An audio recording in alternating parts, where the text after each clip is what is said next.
안녕하세요. 사연에 빠지다의 DJ 민영입니다. 새로운 인연을 만드는 것은 참 어려운 일인데요.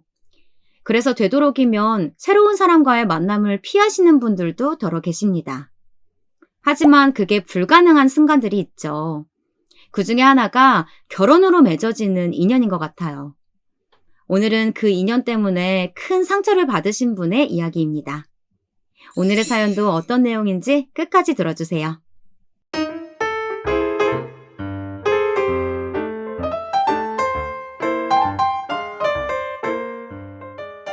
안녕하세요. 저는 올해 결혼 5주년이 된 30살 주부입니다. 네, 일찍 결혼했어요. 대학을 졸업하자마자 바로 결혼을 했죠. 대학원을 진학해야 하나 취업을 해야 하나 고민을 한창 하고 있던 때에 그 사람을 처음 만났습니다. 그때 저는 학교 근처의 미술학원에서 아르바이트를 하고 있었어요. 친한 선배가 운영하고 있는 학원이었거든요. 처음에는 유치원 아이들을 위주로 가르치고 있었는데 갑자기 성인 취미반 수업을 하던 동기가 잠수를 타는 바람에 시쳇말로 땜빵 수업을 들어가게 되었답니다. 정말 딱 하루만 도와주면 동기를 잡아오든 다른 선생님을 구하든 하겠다는 선배의 말을 철석같이 믿고 들어갔었습니다. 아이들은 놀아주면서 그림을 그려야 했는데 성인반은 확실히 다르더라고요. 뭔가 서로 간에 어색한 분위기가 돌면서도 조용조용 자신의 할 일만 하는 것이 저한테는 오히려 잘 맞았죠. 남편도 수강생 중 한 사람으로 그 자리에 있었습니다. 첫인상은 그렇게 선명하게 남은 것은 아니었어요. 그냥 조용하고 신중하구나 싶은 정도였죠. 선을 하나 긋는데도 엄청 고민을 하고 있더라고요. 좀 더 자신감을 가지고 그려도 좋을 것 같다고 말씀드렸는데도 많이 망설이다가 손을 움직이시더라고요. 뭔가 뚝딱이 같다는 생각을 했던 것 같아요. 지금 돌이켜보면 하여튼 그렇게 취미반 수업을 마치고 나서 얼마 뒤 선배가 취미반 수업의 피드백이 상당히 좋았다고 수강생들이 저와 수업을 하고 싶어 한다고 하더라고요. 아니, 한 번밖에 안 했는데 무슨 그런 소리가 나오냐고 물었죠. 선배도 그게 의아했지만 그래도 수강생들에게 반응도 좋으니 차라리 유치부 말고 취미반을 해보는 것을 추천해 주었어요. 저는 오히려 제 시간을 쓰기가 훨씬 좋겠다 싶어서 바로 알겠다고 했죠. 그 뒤로 몇 달 동안 제가 학원 일을 그만두기 전까지는 일주일에 한 번 미술 선생님과 수강생으로 만나게 되었답니다. 누군가를 가르친다는 일이 예상보다는 즐거웠어요. 해볼 만하다는 생각도 들었죠. 하지만 이 일을 직업으로 가져갈 수 있을까에 대한 점에서는 아니었습니다. 그래서 학원을 그만두고 본격적으로 취업 전선에 뛰어들었죠. 그러다가 운이 좋았는지 규모 있는 기업에 인턴 자리를 구할 수 있었어요. 학교에서 나름 우등생이라고 생각했는데 막상 현장에 오니 부족한 것 투성이었죠. 매일매일 배울 것들이 넘쳐났습니다. 힘들지 않았다면 거짓말이겠지만 그래도 뭔가 성취감이라는 것을 느낄 수 있었어요. 그렇게 한참 현장을 알아갈 때 남편을 다시 만났습니다. 학원 밖에서 만난 것은 처음이었답니다. 점심시간에 회사 근처에서 밥을 먹는데 같은 식당에 들어오더라고요. 저는 카운터석에 앉아 있었는데 남편이 그 옆자리에 앉았죠. 선생님, 깜짝 놀랐어요. 너무 뜻밖의 자리에서 만난 저희 둘은 곧 서로의 회사가 근처라는 것을 알 수 있었어요. 회사 일은 할만한가부터 시작해서 짧은 점심시간 동안 여러 이야기를 나눌 수 있었죠. 그 뒤로도 다른 가게에서 점심시간에 몇 번 마주치게 되었답니다. 제 이야기를 들으신 분들은 무슨 로맨틱 코미디의 한 장면 같다고 놀리는데 저 역시도 그런 생각이 들었어요. 이게 인연이라는 걸까? 이 사람이 나한테는 운명이 아닐까 하면서 말이죠. 나중에 알았는데 남편 역시 우연히 자꾸 겹치니까 이건 하늘의 뜻이 아닐까 싶은 생각이 들었다고 하더라고요. 그럼에도 데이트를 신청하기까지 오랫동안 고민을 했다고 했어요. 저희는 나이 차이가 좀 많이 나거든요. 나이 차이 많은 것이 무슨 문제가 될까 싶은데 남편은 엄청나게 갈등을 했다고 해요. 몇 살 차이가 나길래 그러냐고요? 띠동갑까지는 아니고 10살? 놀라셨나요? 저도 사실은 처음에 남편 나이를 듣고 놀라긴 했어요. 워낙 동안이라 전혀 그렇게 보이지 않았거든요. 하여튼 남편이 자꾸만 머뭇거리면서 뜸을 들이는 동안 제가 먼저 데이트를 신청했어요. 보고 싶은 영화가 있는데 저녁 먹고 영화를 같이 보지 않겠냐고 말이죠. 그렇게 몇 번 더 데이트를 하면서 이 사람 정말 괜찮은 사람이구나 싶은 확신이 들었어요. 그래서 정식으로 사귀어 보자는 소리도 제가 먼저 했답니다. 남편이 나중에 살짝 고백했는데 저의 이런 박력 넘치는 모습에 완전 반했다고 하더라고요. 어디가 박력 있는 모습인지는 모르겠지만 말이에요. 그렇게 저희는 연인이 되었고 제가 정식으로 졸업하고 취업한 지 얼마 되지 않아서 결혼을 하게 되었답니다. 남편은 이남 1녀의 장남인 반면에 저는 외동이라서 첫 인사를 드리는 날 긴장을 좀 많이 했어요. 시누이와 시동생으로 만나야 할 사람들을 어떻게 대해야 할지 감이 잡히지 않았죠. 시누이는 늦둥이라 저랑 동갑이라고 하더라고요. 안 그래도 결혼한 선배들이 시자가 붙으면 다 어렵고 조심스럽다고 이야기하던데 이 상황을 어떻게 이겨나가야 할지 앞이 깜깜했죠. 시부모님께서는 생각보다 어린 제 나이에 처음에는 많이 놀라셨어요. 특히 시누이는 남편에게 도둑놈이라고 놀리기까지 했습니다. 제가 먼저 사귀자고 했다는 소리에는 도대체 저런 아저씨가 뭐가 좋은 거냐고 고개를 절레절레 흔들기까지 했답니다. 시동생의 반응도 만만치 않았는데요. 남편과 쌍둥이가 아닐까 싶을 정도로 닮았는데 성격은 완전 반대더라고요. 시누이의 편을 빌리자면 딱딱한 원칙주의자를 사람으로 만들면 딱 시동생이 나올 거라고 했죠. 그래서 처음부터 불편하겠지만 호칭은 확실하게 해두는 것이 좋겠다고 하면서 꼬박꼬박 존대를 하더라고요. 말을 편하게 해줬으면 좋겠다고 했더니 절대 안 된다고 못을 박더라고요. 나이는 어리셔도 형수님은 형수님이죠. 이런 부분에서 무너지면 나중에 더 복잡해져요. 시부모님께서도 그렇게 하는 것이 맞는다고 하면서 적응했음 하셨고요. 개인적으로 처음에는 어색했는데 시간이 지나면서 오히려 마음이 편해졌어요. 나이도 7살이나 어린 형수한테 그렇게 하는 게 힘들 텐데도 전혀 그런 것 없이 대해줘서 고맙기도 했고요. 반면 시누이와는 친구처럼 지냈어요. 취향도 잘 맞았고 무엇보다도 최애가 같아서 그 이야기로 불타오르면 밤을 잊을 정도였죠. 짓궂은 장난을 좀 치는 일도 있었는데 시동생께 한번 걸려서 된통 잔소리를 듣고 나서는 둘 다 조심하고 있답니다. 남편 역시 아무리 그래도 서로 맘먹고 드는 것은 아니라고 선을 긋고 저희에게 넘지 않도록 하라고 이야기했죠. 이런 저희 모습에 시어머니께서는 딸내미 둘에서 사고치고 혼나는 것 같다고 박장대소 하셨고요. 하여튼 이런 우여곡절 끝에 저희는 나름 무난하고 평화롭게 지낼 방법을 찾았답니다. 결혼한 비슷한 시기에 저는 인턴으로 다니던 곳에서 정식 직원으로 채용이 되었어요. 정말 일도 사랑도 순탄대로를 걷고 있었죠. 그런 생활에 변화가 온 것은 제가 쌍둥이를 임신하게 되면서였어요. 회사에서는 육아휴직을 권했지만 과연 쌍둥이를 집에 두고 내가 직장인을 할 수 있을지 고민이 심하게 되더라고요.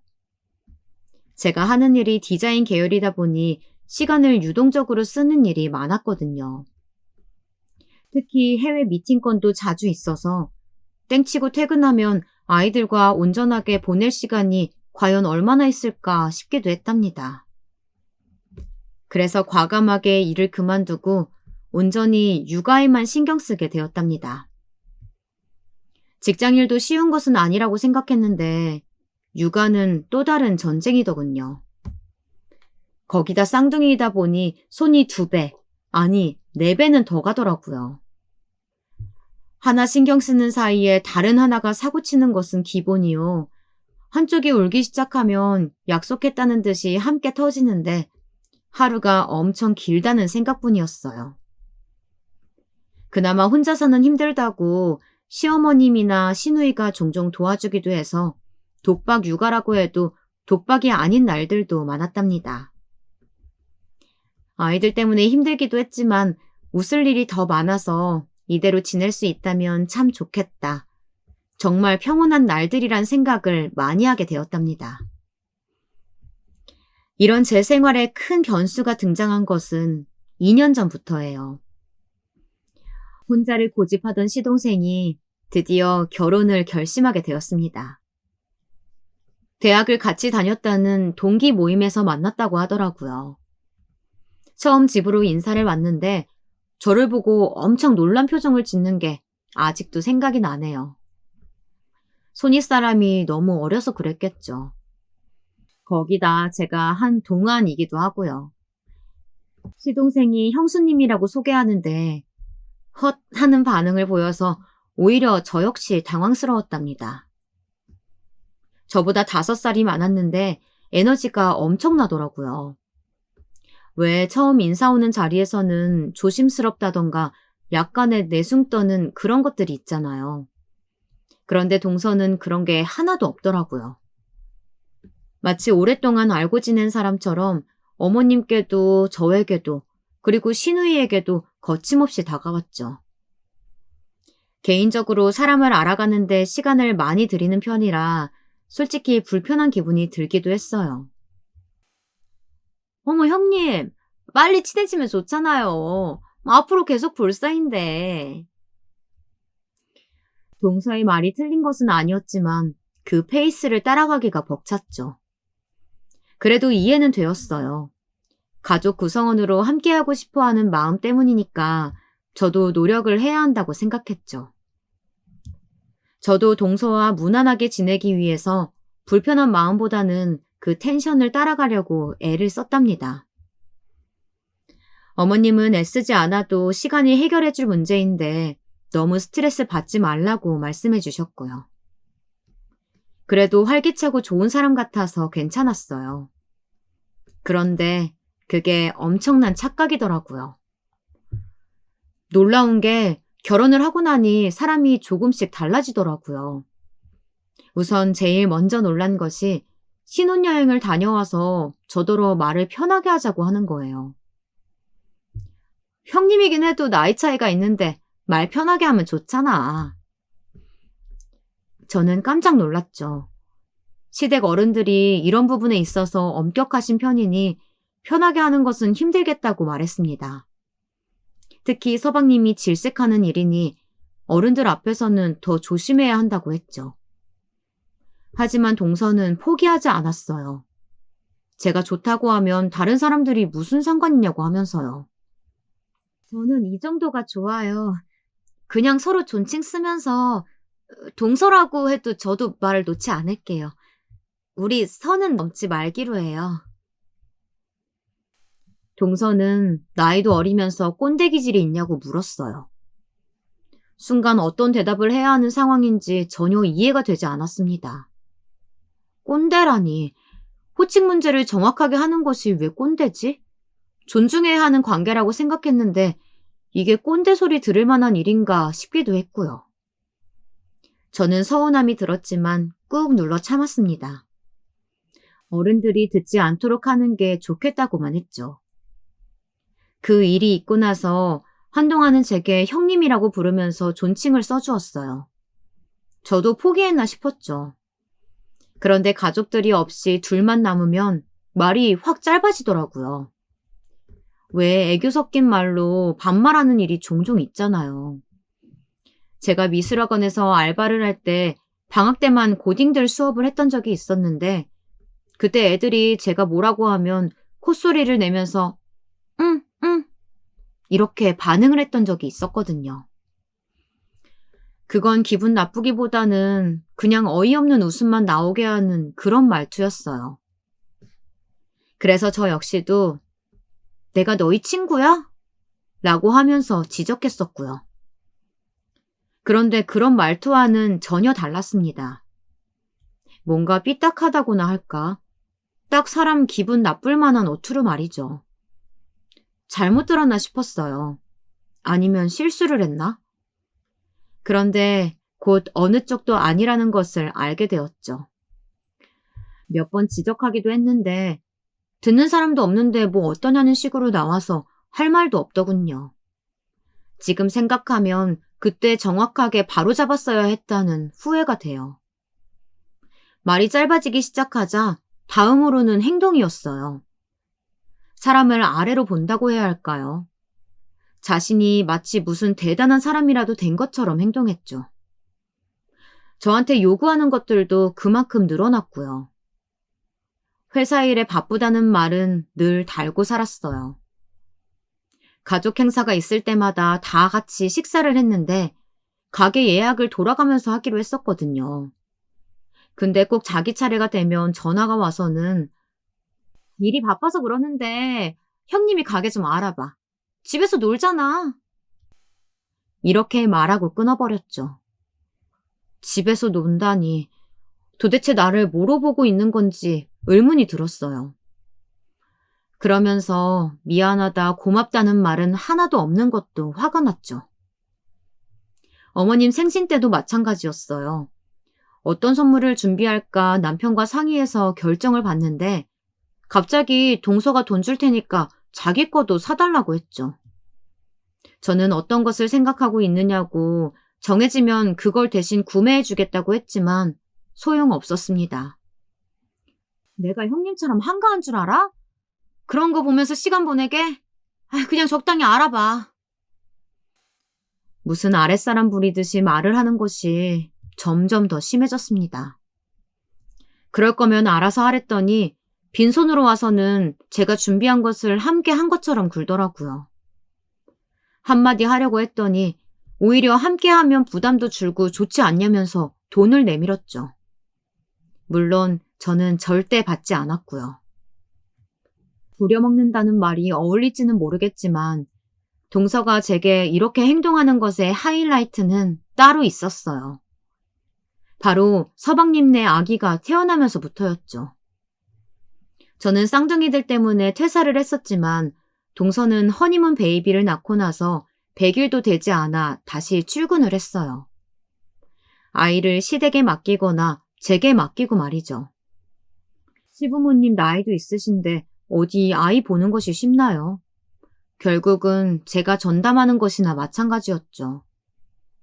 시동생은 그런 부분에 항상 미안해했지만 동서는 전혀 아니었어요. 오히려 애가 열이 조금이라도 올랐다 싶으면 아주 저를 쥐잡듯이 했죠. 집에서 하는 거라고는 애 보는 거밖에 없으면서 어떻게 받기에 애가 아프냐고 속된 말로 온갖 지랄을 하더라고요. 그 소리를 듣고 있는데 화가 나면서도 눈물이 나왔어요. 도대체 내가 얼마나 잘못을 했길래 나한테 이렇게 대하나 싶어서 말이죠. 홧김에 그럼 맡기지 말고 동서가 알아서 하라고 했더니 이제는 어린이집을 알아와서는 저더러 하원 시간 맞춰서 잠깐만 봐달라고 하더군요. 전 남편에게 왜 내가 해줘야 하는지 모르겠다. 너무 속상하다 말했지만 남편은 어린이집이 같은 단지에 있는 곳이라 그런 부탁을 한다고 하면서 한 번만 참고 넘어가면 안 되겠냐고 했죠. 아마 남편 성격에 저한테 퍼부었던 말들을 알게 된다면 저런 말은 안 했을 거예요. 무슨 일이 있었냐고 묻는데 그냥 너무 힘들어서 그렇다고만 하면서 얼버무렸죠. 물론 저도 그동안 있었던 일들 다 말하고 싶었지만 고자질하는 기분이 들어서 말을 안 했었거든요. 주변에서는 왜 미련하게 입을 다물고 있냐고 하는데 저도 시도를 안 해본 것은 아니에요. 막상 말을 하려고 하니 입이 떨어지지 않더라고요. 괜히 내가 분란을 조장하는 것 같고 어떻게 보면 힘든 일도 아닌데 내가 좀 참아도 되지 않을까 싶기도 했고요. 그래서 그 이후에도 저는 우리 쌍둥이들 어린이집 하원 시간, 그리고 서방님네 애기 하원 시간을 체크하면서 독방 육아를 이어갔죠. 제 마음속에 섭섭함이 하나씩 쌓여가고 있을 때 큰일이 터졌어요. 동서도 서방님도 출장으로 집을 비워서 어쩔 수 없이 애를 우리 집에 두고 간 날이 있었죠. 남편은 야근한다고 늦는다고 연락이 왔었고요. 그런데 갑자기 아기가 열이 막 오르기 시작하더니 좀처럼 떨어질 기미가 보이지 않았어요. 거기다 저녁에 먹었던 분유까지 다 개워내기 시작하더라고요. 덜컥 겁이 나기 시작했죠. 저는 급한 마음에 동서가 맡기고 간 차키와 아기를 챙겨 안고 병원으로 달려갔어요. 쌍둥이들은 벌써 잠든 상태라 아이들만 집에 두고 나가야 하는 상황이었죠. 급하게 시댁에 전화를 걸어 사정을 말했더니 시누이가 바로 쌍둥이를 보러 오겠다고 하기에 안심하고 출발할 수 있었답니다. 집 근처에는 응급실이 없어서 꽤 멀리까지 나가야 했어요. 저는 초조한 마음으로 속도를 냈죠. 그렇게 20분을 운전해서 응급실에 겨우 도착했는데 다행스럽게도 큰 병은 아니라고 하더라고요. 열이 좀 높은 것을 제외하고는 문제가 있지는 않다고요. 2, 3일 병원에 입원해서 경과를 지켜보자고 하시는데 다행이라고 생각이 들었습니다. 저는 동서와 서방님에게 전화를 걸어서 상황을 설명했어요. 서방님이 바로 병원으로 달려와서는 입원 수속을 마쳤고요. 동서는 빠져나오기 힘들다고 연락이 왔더라고요. 입원하고 얼마 후 정말 열이 내리기 시작했습니다. 그제야 한숨 돌리는구나 했죠. 빠져나오기 힘들다고 했던 동서도 아침이 되니 병원에 도착했어요. 형님, 도대체 뭘 먹이셨길래 애가 열이 그렇게 올라요? 저는 오자마자 빽 하고 소리를 지를 줄 알았거든요. 그런데 들어오자마자 서방님 눈치를 보더니 이를 악물고 묻더라고요. 순간 다른 사람들 앞에서는 저렇게 천사인 척하면서 가증스럽다는 생각을 했답니다. 저는 의사가 해준 말 그대로를 전달했죠. 동서는 마음에 안 든다는 듯이 혀를 차며 저를 노려봤어요. 아이가 아파서 놀란 것은 알겠는데 야밤에 응급실을 달려온 사람한테 하는 태도가 이게 맞는가 싶었어요. 하지만 저도 이제는 거의 포기 상태라 더 이상 대꾸하고 싶지 않아서 그냥 집으로 돌아왔습니다. 그렇게 몇 주가 흘렀어요. 갑자기 동서가 집으로 찾아왔죠. 그것도 대낮에 말이에요. 한창 직장에 있을 사람이 무슨 일인가 하고 의문이 들었어요. 막 아이들을 재운 상태라 조용히 들어오라고 하면서 문을 열어주었는데 현관에서 신발도 벗지 않고 다짜고짜 저에게 소리를 지르면서 종이 한 장을 집어던지더군요. 미쳤어? 과속? 저는 무슨 일인가 싶어서 확인을 했더니 과속 과태료 용지였어요. 날짜를 보니 병원으로 달려간 그날이더군요. 저는 아이가 아파서 급하게 가느라 그랬다고 과속 카메라에 잡힌 줄도 몰랐다고 했죠. 동서에게 설명을 하면서도 이런 대꾸를 하는 제 자신에게 짜증이 났어요. 그래서 저는 불쾌감을 그대로 드러냈죠. 그런데 동서, 이게 미쳤다는 소리 들을 정도는 아니지 않아요? 이렇게 불쑥 찾아와서 이건 무슨 경우예요? 제 말에 기분이 상했는지 동서는 뭐라고 혼잣말을 중얼거리더니 더 크게 소리를 질렀어요. 당장 자기 앞에서 무릎을 꿇고 사과하라고 말이죠. 어이가 없었어요. 이게 뭐라고 그렇게까지 해야 하나 싶었답니다. 저는 그렇게 과태료 내는 게 아까우면 내가 낼 테니까 두고 가라고 했죠. 그런데 갑자기 동서가 제 뺨을 때리더라고요. 철썩하고 큰 소리가 울렸죠. 들어오면서 지르는 소리에 아이들이 깬 것인지 안방에서는 인기척이 들리고 있었어요. 금방이라도 아이들이 나올 것 같았죠. 저는 커지려는 소리를 겨우 눌러가며 외쳤어요. 지금 뭐 하는 짓이야? 머리에 피도 안 마른 어린 것이 지금 뭘 잘했다고 따박따박. 내가 지금 그깟 돈이 아까워서 이래? 할 줄 아는 거라고는 살림하고 애 잠깐 보는 게 다인 주제. 남의 차 몰고 나갔으면 신경을 써야지. 가정교육 어떻게 받은 거야? 남의 거 빌려갔으면 명심해야 한다고 말해주는 사람 없었어? 어떻게 이런 거 하나 제대로 못 보고 운전을 해? 저는 어안이 벙벙했죠. 솔직히 당시 기분으로는 맞았던 것보다 저에게 쏟아지는 거친 말에 더 정신이 없었습니다. 제가 말도 못하고 가만히 있자 더 기고만장해진 동서는 형님이라고 오냐오냐 해줬더니 주제도 모르고 남의 것 가지고 지랄한다고 더 심하게 말을 내뱉었어요. 저는 맞은 뺨을 부여잡고 그 자리에 굳어버렸습니다. 아니나 다를까 아이들이 무슨 일이냐고 칭얼거리면서 방에서 나오더군요.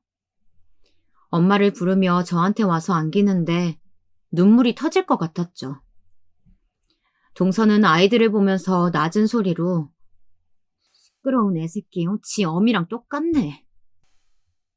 라고 하더니 알아서 처리하라고 하고는 나가버렸어요.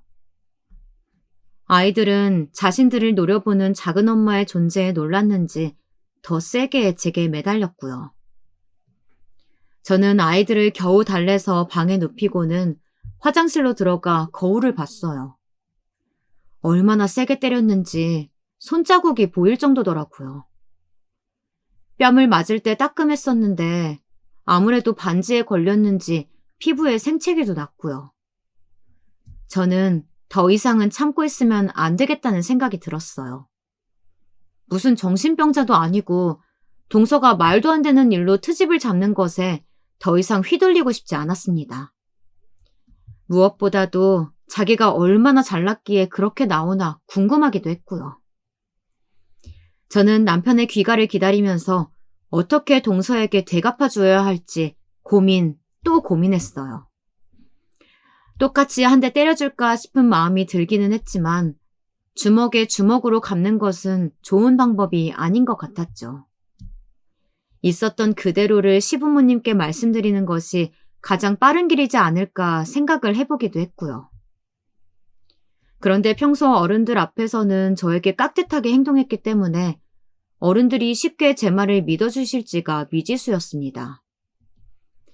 만약 일이 잘 풀려서 제 말을 믿어주시고 동서를 꾸짖는다고 하셔도 이렇게 끝을 낸다면 너무 허무할 것 같다는 생각이 들었답니다. 순간 동서가 그렇게 자기는 바쁘게 일한다고 큰 소리치는 모습이 생각났어요.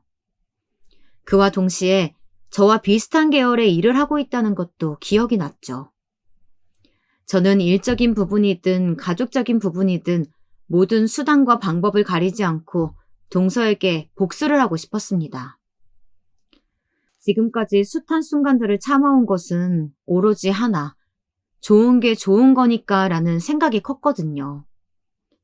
친구들이 어떻게 참고 있느냐고 바보냐고 할 때에도 우리 집처럼 손윗사람이 자기보다 나이가 어린 경우에는 쉽지 않다고 이야기하기도 했고요. 그런데 뺨까지 맞고 나니까 내가 왜 참아줘야 되나 싶더라고요. 그것도 내 집에서. 우리 애들이 못 봐서 다행이지 그 모습을 봤다고 생각해보세요. 온몸에 털이 쭈뼛쭈뼛 서는 기분이 들었습니다. 저는 우선 남편이 오자마자 오늘 있었던 일에 대해서 말했습니다. 그동안 남편에게 하지 못했던 말까지 모두 다 해버렸죠. 역시나 남편도 처음에는 믿지 않더군요. 평소 모습과는 전혀 어울리지 않는다고 말하면서 상상이 되지 않는다고도 했어요. 그러고는 진짜냐고 몇 번이나 저에게 되물었죠. 예상했던 그대로의 반응이었어요. 제가 입을 다물고 가만히 있자 남편은 제 이야기를 못 믿는 것이 아니라 진짜 그런 행동을 하는 사람이 있다는 것이 받아들여지지 않는다고 했어요. 저는 부어있는 얼굴까지 들이밀며 그럼 내가 혼자서 이렇게 했겠느냐고 했더니 한숨을 내쉬면서 고민을 하더라고요. 그때 아이들이 잠투정을 하면서 다가왔어요. 그리고 오늘 낮에 작은 엄마가 왔는데 화만 내고 가더라고 했죠. 남편은 그제야 제 말이 진짜 일어난 일이라는 것을 받아들이더군요. 아이를 재우고 나오자 남편은 외출복으로 갈아입은 상태였어요. 제게 바로 서방님네로 가자고 일어나라고 했죠. 저는 가서 어떻게 하려고 그러느냐고 말려보았지만 남편은 꿈쩍도 하지 않았어요. 머리 끝까지 화가 난 남편의 귀에는 아무것도 들리지 않았습니다. 지금 이게 말이 되니? 제정신 박힌 인간이면 그런 짓을 어떻게 해?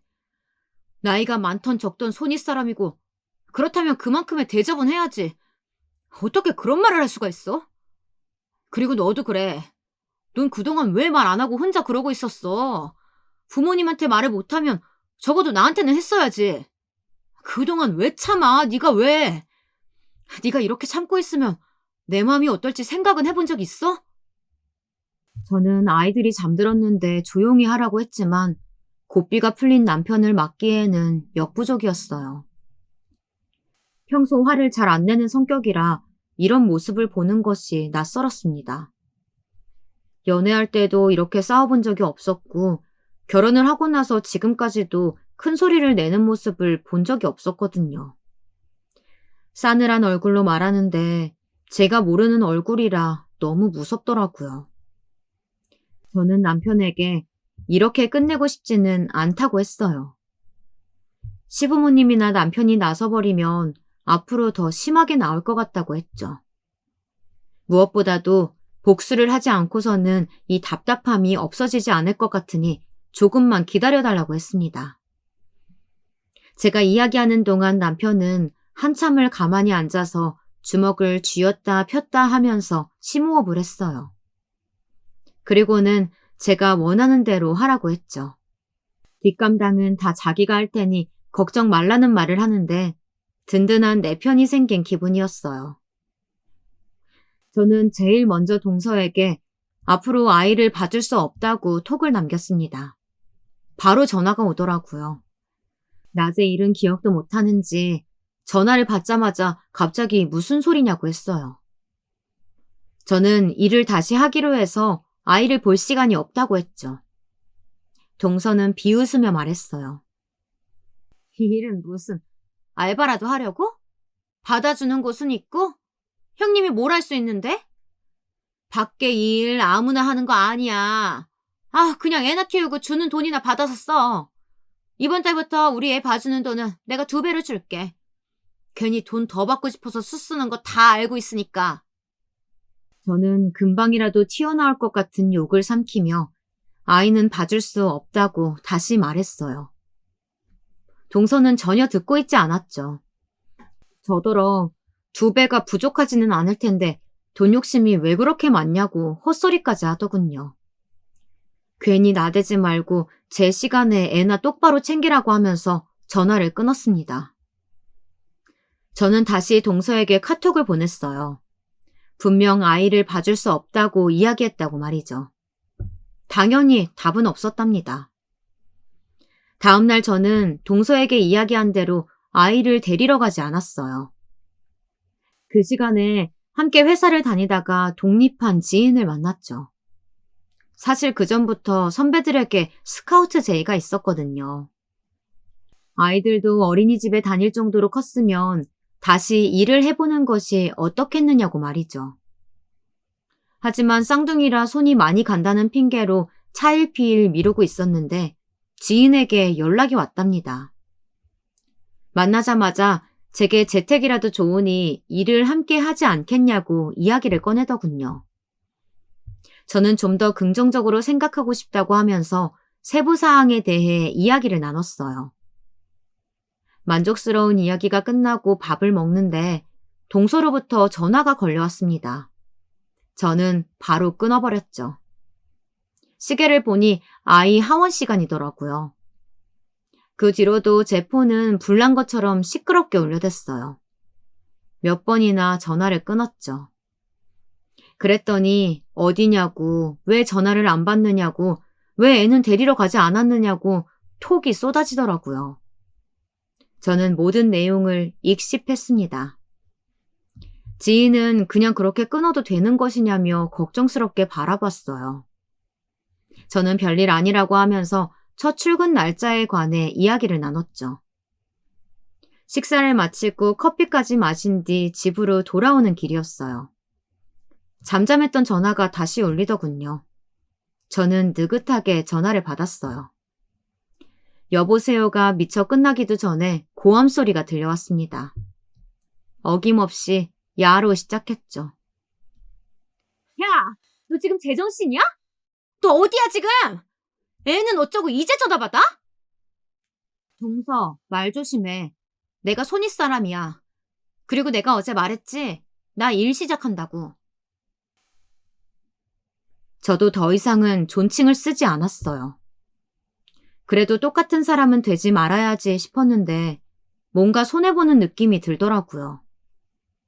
동서는 저의 말 조심하라는 말이 더 자극이 되었는지 누구더러 조심하라고 하냐면서 아주 고래고래 소리를 질렀어요.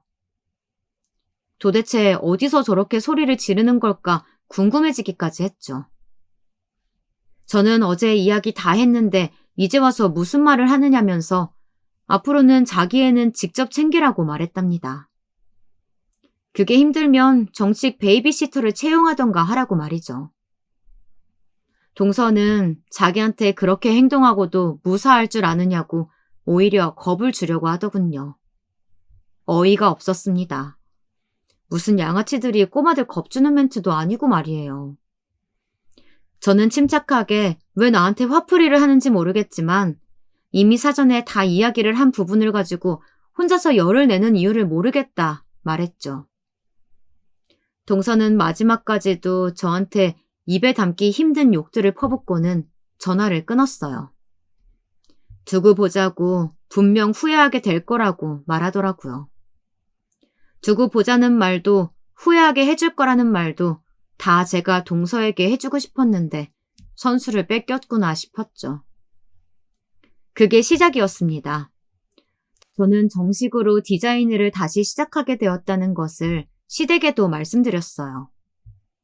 부모님은 잘 생각했다고 하시면서 혹시나 아이들 문제로 도움이 필요하면 언제든지 말하라고 하셨죠. 남편과 쌍둥이들도 예상했던 것 이상으로 저를 많이 도와주었고요. 제 목표는 빨리 자리를 잡아서 동서가 저를 무시하지 못하도록 하는 것이었어요. 매번 일로 바쁘다고 하면서 저를 아무것도 할 줄 모르는 사람으로 만들었던 것도 기분이 나빴지만 일 핑계로 이것저것 제게 떠넘기는 것을 본인도 당해봤으면 좋겠다 싶었거든요. 그런 도끼 덕분에 선배는 제 결과물에 상당히 만족스러워하면서 여러 디자인 출품에 제 작품을 쓰기 시작했습니다. 능력을 인정받는 것만큼 뿌듯한 일은 없잖아요. 괜히 어깨에 힘이 들어갔죠. 저는 그 뒤로도 몇 번이나 동서가 전화를 걸어왔지만 바쁘다며 상대해주지 않았어요. 그래서 그런가 점점 동서의 연락이 뜸해지더군요. 그렇게 한 달 정도 시간이 지났을까요? 선배가 잔뜩 흥분한 상태로 전화가 왔어요. 꽤 규모가 있는 디자인 일을 따냈다고 말이죠. 제가 준비했던 PPT가 상당히 긍정적인 반응을 끌어냈다고 꼭 저에게 일을 맡기고 싶어 한다고 말이에요. 선배는 특히 가장 강력한 회사를 밀어내고 규모도 작은 우리가 따낸 것은 다 저 덕분이라고 엄청 공치사를 했답니다. 그런데 밀어냈다고 하는 회사가 엄청 귀에 익은 거예요. 선배에게 다시 정확하게 물어봤더니 최근 들어서 줄곧 우리에게 일을 빼앗기고 있는 곳이라고 하면서 회사 이름을 말해주었죠. 저는 회사명을 듣고 소스라치게 놀랐답니다. 네, 동서가 일하고 있는 곳이었어요. 제가 알기로는 동서가 하는 일이 저랑 비슷하다고 들었거든요. 제가 의도치 않게 동서의 뒤통수를 치고 있던 것이었죠. 기분이 날아갈 것 같았어요. 얼마 뒤 시아버님 생신을 맞이해 시댁에서 가족 모임을 가지기로 했어요. 저는 동서에게 어떻게 이 이야기를 할까 그 생각만으로도 약간 설레기까지 했죠. 남편도 그런 저를 보면서 지원 사격 해주겠다고 약속했고요.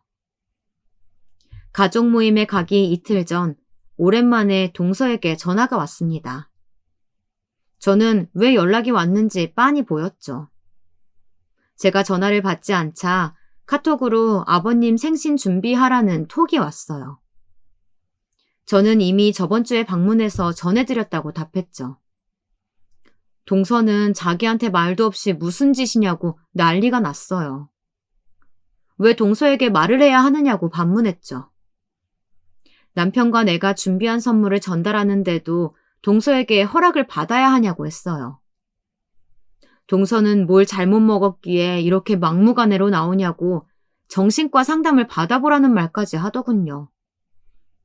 저는 정신과는 네가 가봐야 하지 않겠느냐고 말하고 싶었지만 답을 하지 않았습니다. 이렇게 날뛰는 것도 얼마 남지 않았으니 마음껏 해보라는 생각이 좀 들기도 했거든요.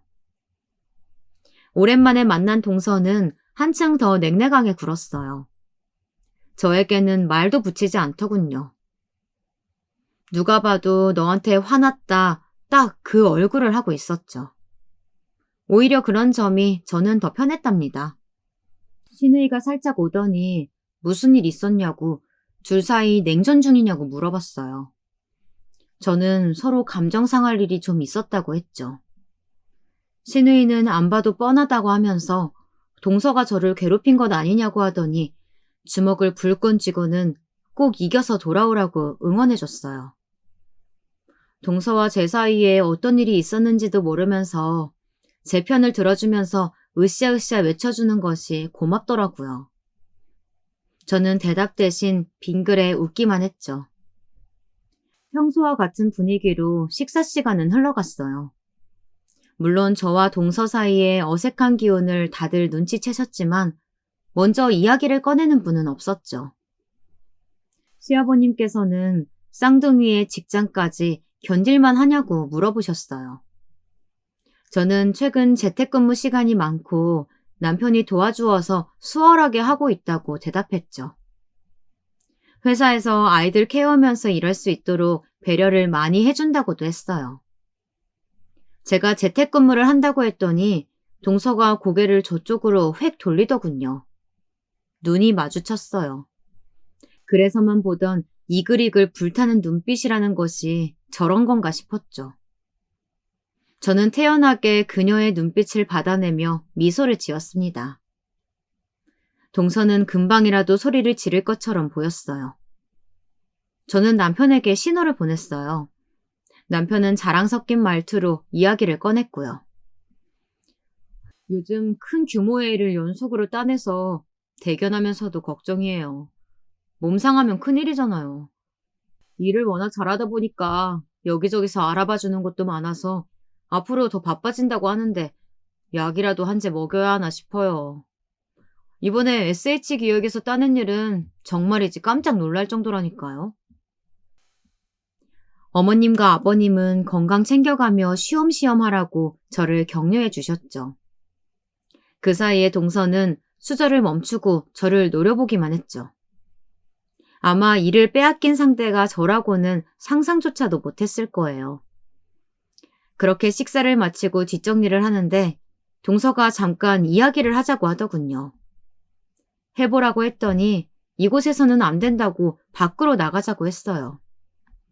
저는 당당하게 뒤를 따라갔죠.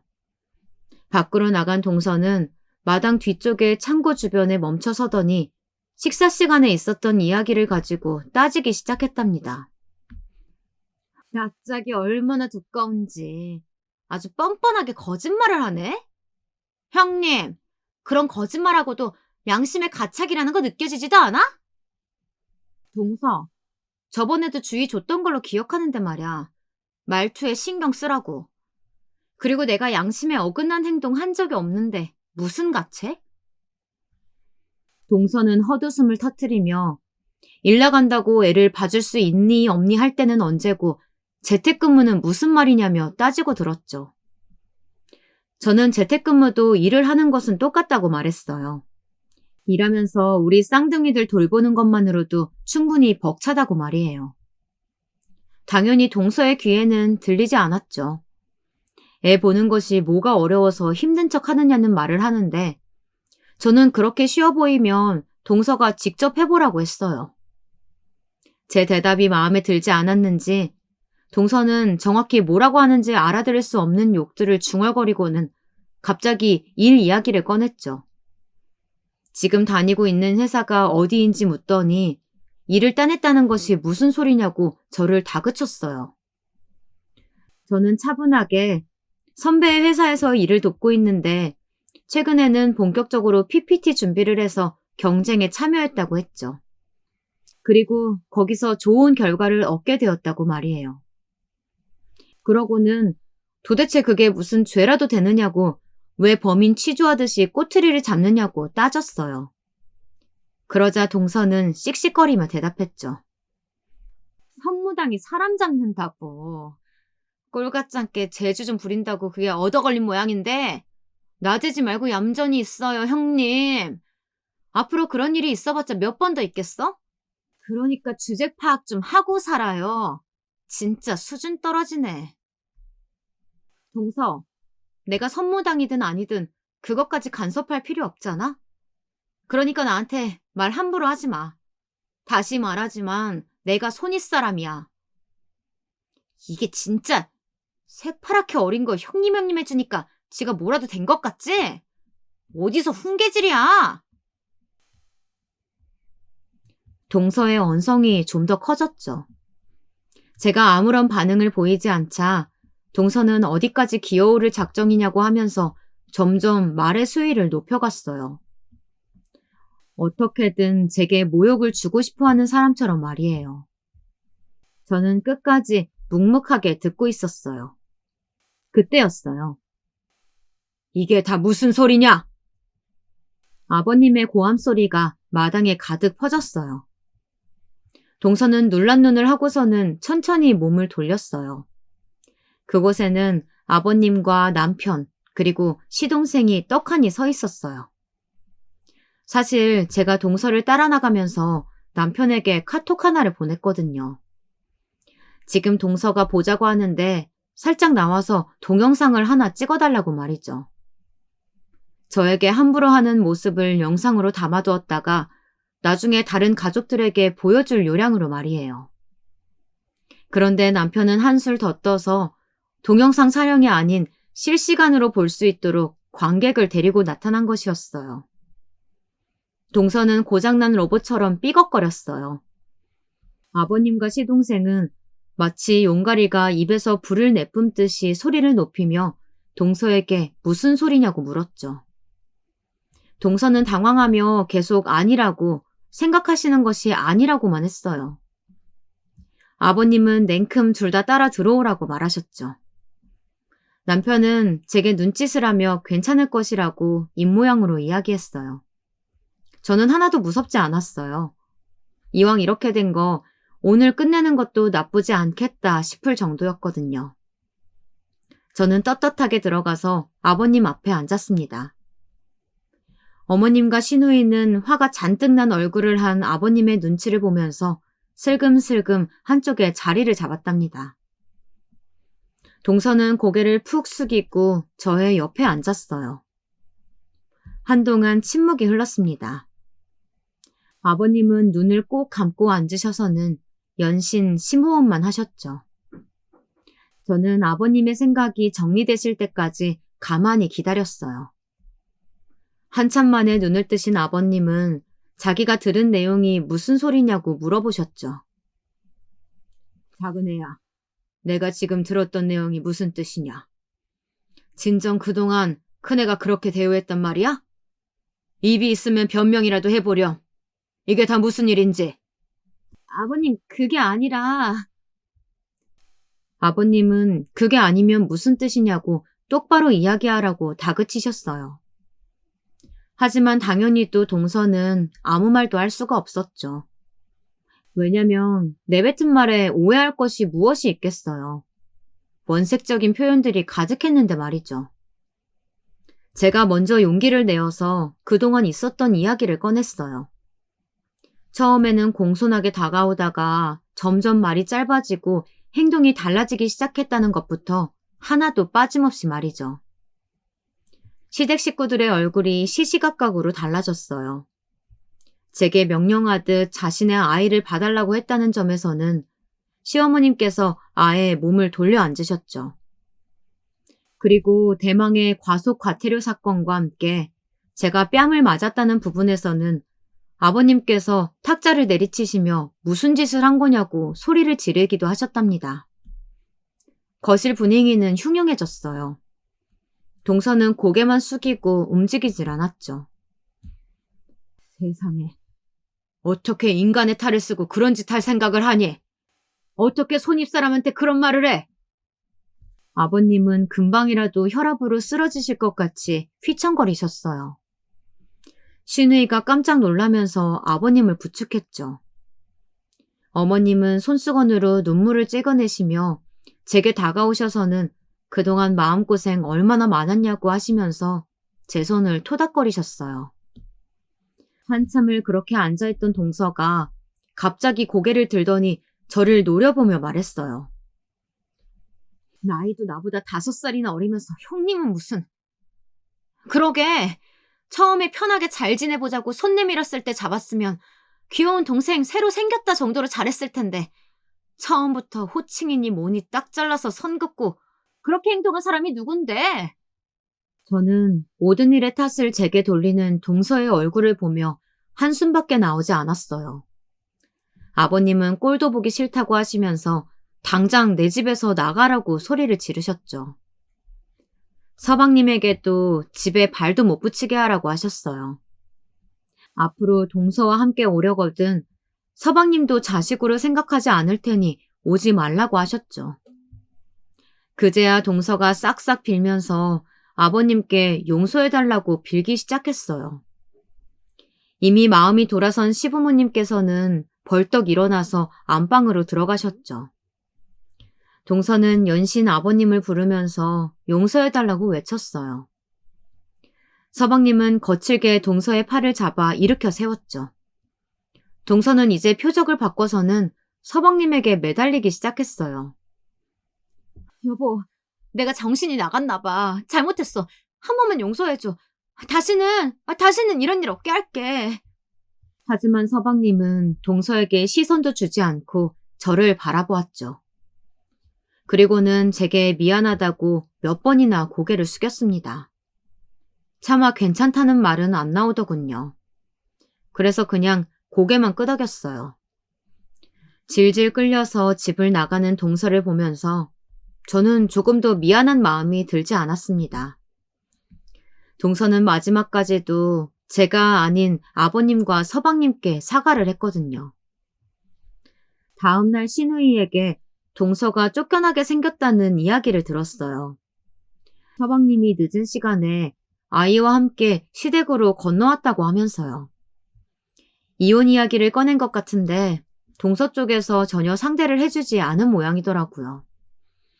자기가 한 행동이 이혼 사유에 해당하지 않는다고 하면서 절대로 이혼은 없다고 버틴다며 한숨을 쉬더군요.